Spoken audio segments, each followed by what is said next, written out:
ওই যে সূর্যটা কিছুক্ষণ পরে ডুবে যাবে। এখন আমি আছি একটা অরবরের গাছের নিচে একটা জিনিস দেখানোর জন্য। এই যে এখন আমি উঠবো এখানে।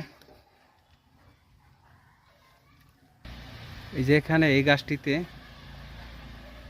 এই যে এই ডালটিতে পর্যাপ্ত পরিমাণ অরবরই হয়েছে। এই যে আর এদিকে এগুলোতে খুব কম। এখানে অনেকগুলো ডাল, এই যে খুব কম।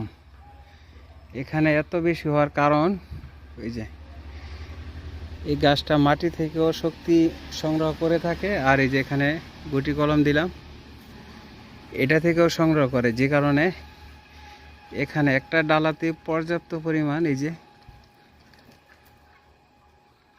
অনেক ফুলও আসছে। এটা মনে হয় 12 মাসই, কারণ এই যে একদিকে বড় বড় হয়ে গেছে। খেয়ে দেখি। এটা টক টক জাতীয় ফল।